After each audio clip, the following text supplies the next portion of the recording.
ধারাবাহিক তথ্যচিত্র উন্নয়নে বাংলাদেশ। আজকে বাংলাদেশ সারা বিশ্বে উন্নয়নের রোল মডেল হিসেবে স্বীকৃতি পেয়েছে।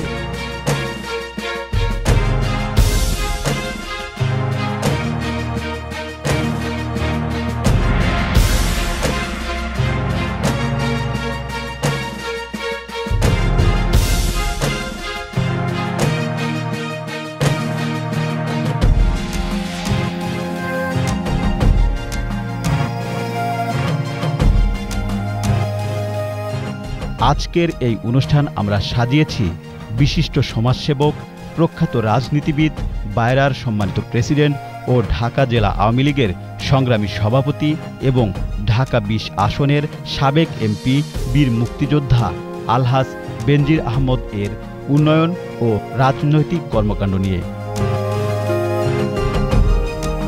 বীর মুক্তিযোদ্ধা আলহাজ বেনজির আহমদ ১৯৫২ সালে ২৯ ফেব্রুয়ারি ধামরাইয়ের বন্যা গ্রামে এক সম্ভ্রান্ত মুসলিম পরিবারে জন্মগ্রহণ করেন। বাবা মরহুম কাজিমউদ্দিন আহমদ ছিলেন স্কুল শিক্ষক। ৪ ভাই ও ২ বোনের মধ্যে বেনজির ছিলেন তৃতীয়। এই পরিবারের ৪ সন্তানই বীর মুক্তিযোদ্ধা বেনজির আহমদ। যুদ্ধকালীন কমান্ডার হিসেবে নেতৃত্ব দেন ধামরাই থানা মুক্তিবাহিনীর। ২০০৪ সালে ঢাকা জেলা আওয়ামী লীগের সভাপতি নির্বাচিত হয়ে দ্বিতীয় মেয়াদে এই দায়িত্বে রয়েছেন বেনজির আহমদ। 2 ছেলে ও 1 মেয়ের জনক বেনজির আহমদ ২০০৮ সালে ঢাকা ২০ ধামরাই আসরে সংসদ সদস্য নির্বাচিত হন। প্রিয় দর্শক, সবাইকে আমন্ত্রণ জানাচ্ছি ধারাবাহিক তথ্যচিত্র উন্নয়নে বাংলাদেশ অনুষ্ঠানে। আমি রাবিয়া সিদ্দিকী। এই অনুষ্ঠানে আমাদের মাঝে উপস্থিত হয়েছেন বিশিষ্ট সমাজসেবক, প্রখ্যাত রাজনীতিবিদ ও 2 বার ঢাকা জেলা আওয়ামী লীগের সভাপতি, মাননীয় সাবেক এমপি বীর মুক্তিযোদ্ধা আলহাজ বেনজির আহমেদ। আসসালামু আলাইকুম। ওয়ালাইকুম আসসালাম। কেমন আছেন আপনি? ভালো, আপনি ভালো আছেন? জি আলহামদুলিল্লাহ। আপনার শৈশব কৈশোর কেমন কেটেছিল? কোথায় বেড়ে ওঠা? গ্রামে। আমার যে ধামরাই উপজেলার বন্যা গ্রামে আমার জন্ম। শৈশব কৈশোর ওখানে কেটেছে। আমি ওখান থেকে প্রাইমারি স্কুল, হাই স্কুল ওখান থেকে পাস করেছি। আমাদের অনুষ্ঠানে এসে কেমন লাগছে?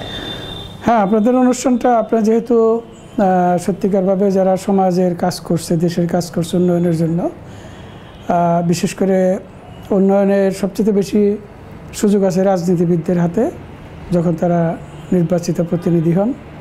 তো তাদেরকে নিয়ে আপনারা যে অনুষ্ঠানটা করছেন, এটা খুব একটা ভালো উদ্যোগ আপনারা নিয়েছেন। কারণ এটা জানার দরকার। মানুষের পলিটিশিয়ানদের সম্পর্কে একটা নেগেটিভ অ্যাটিটিউড অনেক সময় আমরা লক্ষ্য করি, যারা বোধহয় শুধু রাস্তাঘাটে মিছিলই করে, স্লোগানই দেয়, আর বোধহয় কোনো সমাজের কোনো কাজ করে না। বাট রাজনীতিবিদরাই যে সমাজের সবচেয়ে বেশি কাজ করে, দেশ পরিচালনা করে, এটা এবং যে উন্নয়নগুলি করে থাকে তার সিংহভাগ কাজ কিন্তু রাজনীতিবিদদের মাধ্যমে হয়ে থাকে। তো সেইটা আপনারা প্রকাশ করতে যাচ্ছেন, এই জন্য আপনাদেরকে আমি ধন্যবাদ জানাই। বীর মুক্তিযোদ্ধা জনাব বেনজির আহমদ এর রাজনৈতিক কর্মকাণ্ড। পিতাকে অনুসরণ করে শৈশবকাল থেকে জনাব বেনজির আহমেদের রাজনীতিতে পথ চলা শুরু হয়। ১৯৬৯ সালে মানিকগঞ্জের দেবেন্দ্র কলেজ ছাত্র সংসদের ভিপি নির্বাচিত হন তিনি। পরের বছর ওই কলেজে ছাত্রলীগের সভাপতি হিসেবে নেতৃত্ব দেন। এবারের সংগ্রাম আমার মুক্তির সংগ্রাম, এবারের সংগ্রাম স্বাধীনতার সংগ্রাম। ১৯৭১ সালে ৭ই মার্চ বঙ্গবন্ধুর ভাষণে অনুপ্রাণিত হয়ে দেশ মাতৃকার টানে 3 ভাইসহ বেনজির আহমদ মহান মুক্তিযুদ্ধে অংশগ্রহণ করেন। ১৯৭৩ সালে সভাপতি হন ধামরাই ছাত্রলীগের। পরবর্তীতে ছাত্রলীগের ঢাকা সদর উত্তর মহকুমা গাজীপুরের সিনিয়র সভাপতি। ১৯৭৪ সালে ঢাকা বিশ্ববিদ্যালয়ের জহুরুল হক ছাত্রলীগের সভাপতি ও 2 বার ছাত্রলীগের কেন্দ্রীয় কমিটির সদস্য নির্বাচিত হন তিনি। ১৯৭৫ সালে ঢাকা বিশ্ববিদ্যালয় থেকে MA ডিগ্রি লাভ করেন। এরপর আসেন যুবলীগের নেতৃত্বে। যুবলীগ ঢাকা উত্তর মহকুমা গাজীপুরের সাধারণ সম্পাদক, 2 বার ধামরাই উপজেলা আওয়ামী লীগের সাধারণ সম্পাদক ও সভাপতি, 2 বার ঢাকা জেলা আওয়ামী লীগের সাধারণ সম্পাদক হিসেবে দায়িত্ব পালন করেন তিনি। বর্তমান প্রধানমন্ত্রী জননেত্রী শেখ হাসিনার সাথে বিভিন্ন রাজনৈতিক কর্মকাণ্ডে অংশগ্রহণ করেন বলিষ্ঠ রাজনৈতিক ব্যক্তিত্ব বীর মুক্তিযোদ্ধা জনাব বেনজির আহমদ। তাছাড়া প্রবীণ ও নবীন সকল স্তরের রাজনৈতিক ব্যক্তির সাথে সুসম্পর্ক রয়েছে বেনজির আহমেদের। 2 দফায় ছিলেন জাহাঙ্গীরনগর বিশ্ববিদ্যালয়ের সিনেট সদস্য, 2বার ছিলেন শেরেবাংলানগর কৃষি বিশ্ববিদ্যালয়ের সিনেট সদস্য। বর্তমান সাভার গণ বিশ্ববিদ্যালয়ের একাডেমিক কাউন্সিলের সদস্য ছাড়াও ঢাকা মগবাজার ইস্পাহানী গার্লস কলেজ পরিচালনা কমিটির সভাপতির দায়িত্ব পালন করছেন বেনজির আহমদ। টানা 2বার জনশক্তি রপ্তানিকারকদের সংগঠন বায়রার সভাপতি হিসেবে দায়িত্ব পালন করছেন তিনি। রাজনীতিতে আবির্ভাব মানে কেন রাজনীতিতে আসা? আমার বাবা ছিলেন ব্রিটিশ বিরোধী আন্দোলনে নেতাজি সুভাষ বোসের আজাদ হিন্দ ফৌজের একজন সশস্ত্র বাহিনীর সদস্য। তা আমরা ছোটোবেলায় ওনার কাছ থেকে ব্রিটিশ বিরোধী আন্দোলনটা উনি কীভাবে করতেন, কীভাবে এটা অর্গানাইজ হতো, কীভাবে ওনারা পলিটিক্যাল মোটিভেশন নিতেন, অপারেশনে কাকে কীভাবে দায়িত্ব দেওয়া হতো, যেমন উনি ক্ষুদিরামের কথা বলতেন, প্রীতিলতার কথা বলতেন, বাঘাযতীনের কথা বলতেন। অটোমেটিক্যালি একটা নিজের মধ্যে এরকম একটা আসছে। পরবর্তীতে বঙ্গবন্ধুর মধ্যে একটা চেতনা ছিল যে উনি এই বাংলাদেশকে একদিন স্বাধীন করবেন। ব্রিটিশ বিরোধী আন্দোলনে উনি ছিলেন, এটাকে স্বাধীন করার জন্য ওনার চিন্তা চেতনা ছিল, যেই কারণে 1948 সালে 4 জানুয়ারি উনি ছাত্রলীগের প্রতিষ্ঠা করেন। এই 6 দফা যখন প্রচার হয় তখন আমি হয়তো ক্লাস 10-এ বোধহয় করি। এই 6 দফা আন্দোলনে কিছু কিছু আমরা গ্রামে তো রাজনীতি ছিল না, কিছু কিছু আমরা সম্পৃক্ত হলাম। তারপরে 1967 সালে যখন এসএসসি পাস করলাম, দেবেন্দ্র কলেজে ভর্তি হলাম, এই মূলত আমি রাজনীতিতে ঢুকে গেলাম। ছাত্রলীগের পলিটিক্সের সাথে জড়িত হলাম। তারপর ওখানে ভিপি ইলেকশন করলাম ছাত্রলীগের প্যানেল থেকে। তারপরে 70-এর নির্বাচন, সেই নির্বাচনে মানিকগঞ্জ এবং আমার এলাকা ধামরাই সাইমালটেনিয়াসলি আমি নির্বাচনের প্রচারণায় একটা বিরাট ভূমিকা আমি সেখানে রাখছি। তারপরে আসলো অসহযোগ আন্দোলন, এরপরে 7ই মার্চের ভাষণ। আমরা যে রেসকোর্স ময়দান থেকে আসলাম, এখান থেকে বঙ্গবন্ধুর ভাষণ শুনে তখন আমরা প্রস্তুতি নিলাম কীভাবে আমরা এলাকায়, তখন আমরা দেশীয় অস্ত্রশস্ত্র নিয়ে আমরা মিছিল মিটিং করি। এইভাবে যখন বঙ্গবন্ধু আলোচনা চালিয়ে যাচ্ছেন এখানের সাথে, 26শে মার্চে বঙ্গবন্ধু যখন স্বাধীনতা ঘোষণা করলেন, আমরা 27শে মার্চে প্রথম এটা শুনতে পারলাম। তখন আমরা চিন্তা করলাম যে কিভাবে আমাদের ট্রেনিং নেওয়া যায়। শুনলাম যে ছাত্রনেতারা ঢাকায় ওই কেরানীগঞ্জে চরাঞ্চলে ওখানে তারা ট্রেনিংয়ের ব্যবস্থা করতেছে, সেখানে আমরা যাওয়ার জন্য প্রস্তুতি নিই। তো সেখানে আর যাওয়া হয় নাই।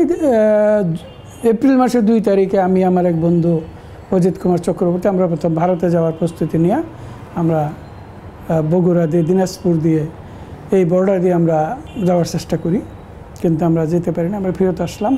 এর কিছুদিন পরে আমি ছাত্র যুবকদেরকে আগরতলা বর্ডার দিয়ে আমরা চলে যাই ত্রিপুরাতে, এবং সেখানে আমাদের ট্রেনিং হয় ত্রিপুরা রাজ্যে এমপিনগর ক্যাম্পে।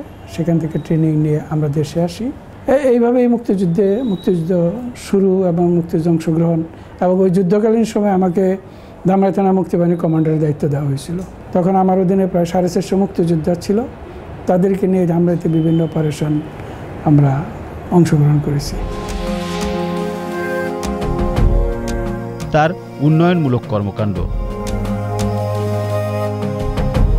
ঢাকা 20 আসন, ধামরাই উপজেলার 16টি ইউনিয়ন ও 1টি পৌরসভার সর্বস্তরের উন্নয়নে বীর মুক্তিযোদ্ধা জনাব বেনজির আহমদের হাতের ছোঁয়া রয়েছে।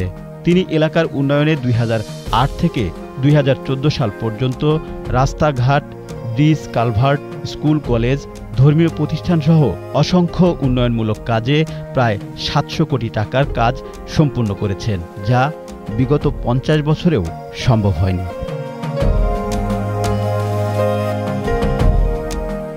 এছাড়াও বন্যা দুর্গত মানুষের সাহায্যার্থে মাননীয় প্রধানমন্ত্রীর তহবিলে চেক হস্তান্তর করেন বর্ষিয়ার নেতা জনাব বেনজির আহমদ।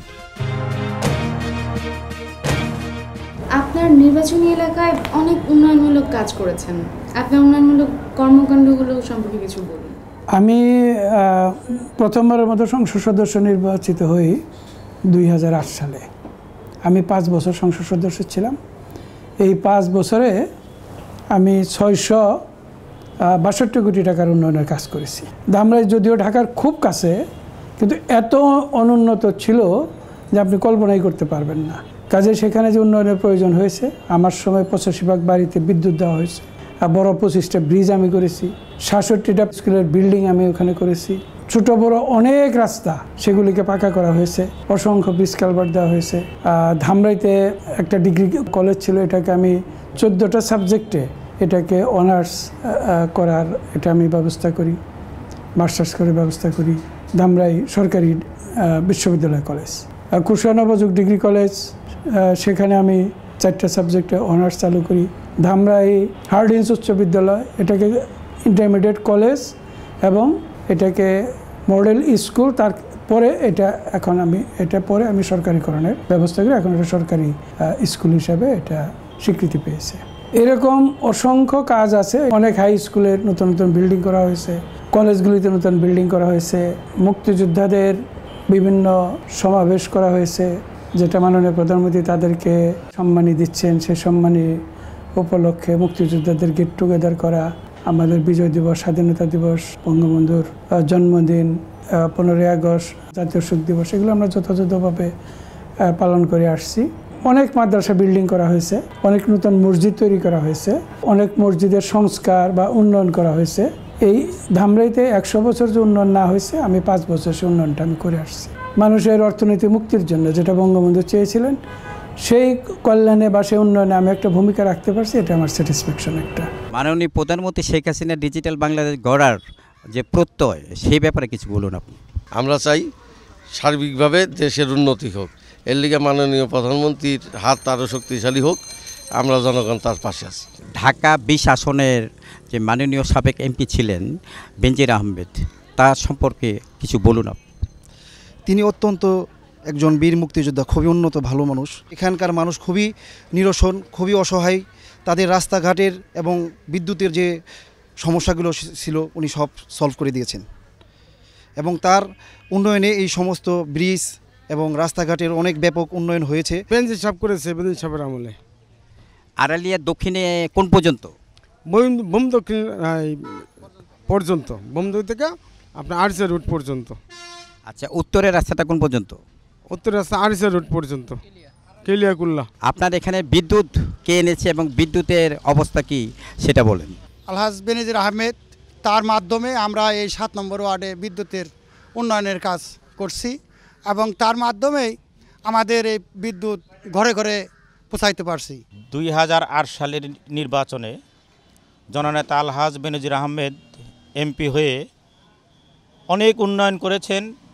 জাতির পিতা বঙ্গবন্ধু শেখ মুজিবের সোনার বাংলা গড়ার লক্ষ্যে যা যা করা দরকার, যা যা উন্নয়ন করা দরকার, এই অবহেলিত ধামরাইকে তিনি একটি আধুনিক ধামরাই রূপান্তর করেছেন।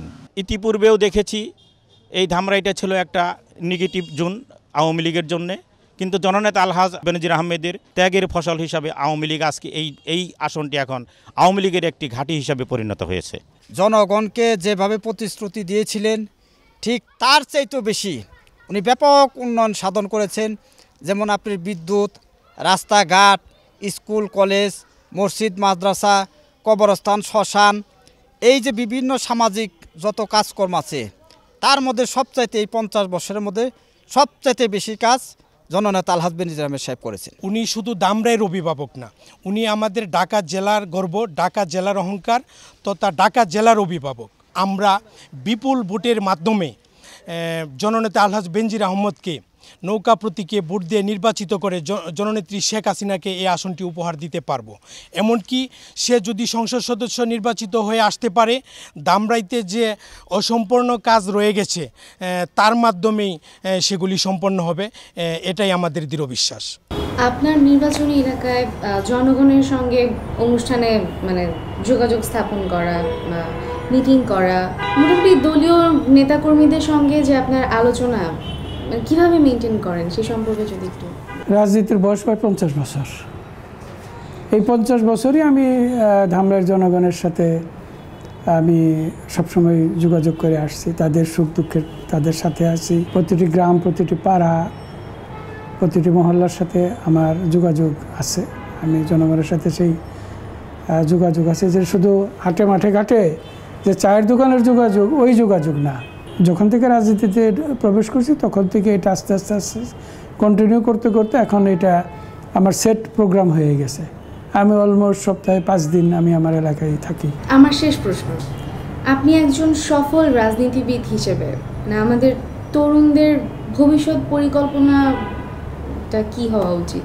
আমাদের তরুণ সমাজকে প্রথম যেটা আমাদের মুক্তিযুদ্ধের চেতনায় তাদেরকে আগে নিজেদেরকে বিশ্বাসী হতে হবে এবং এই স্বাধীনতা সার্বভৌমত্বটাকে তাদের ধারণ করতে হবে।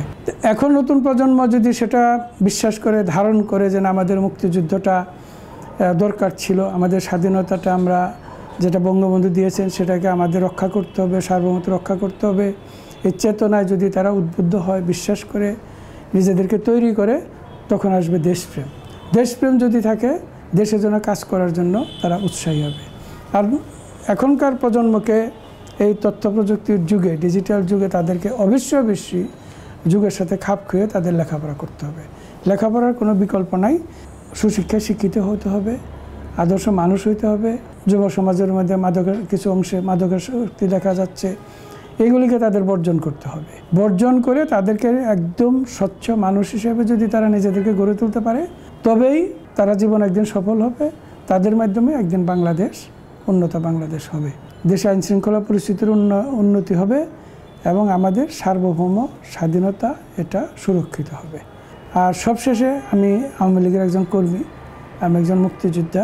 আমি দেশবাসীর প্রতি আপনাদের মাধ্যমে আহ্বান জানাবো যে সামনে সংসদ নির্বাচন, এই নির্বাচনে জনগণের প্রতি আমার আহ্বান থাকবে যে এই স্বাধীনতার প্রতীক যেটা ছিল নৌকা, সেই নৌকায় ভোট দিয়ে আবারও মাননীয় প্রধানমন্ত্রী বঙ্গবন্ধু কন্যা শেখ হাসিনাকে দেশ পরিচালনা করছেন, দেশের উন্নয়ন, তার যে স্বপ্ন উন্নত বাংলাদেশ, বঙ্গবন্ধুর সোনার বাংলা, সেটা প্রতিষ্ঠা করার জন্য সুযোগ করে দেবেন। আপনাকে অনেক অনেক ধন্যবাদ।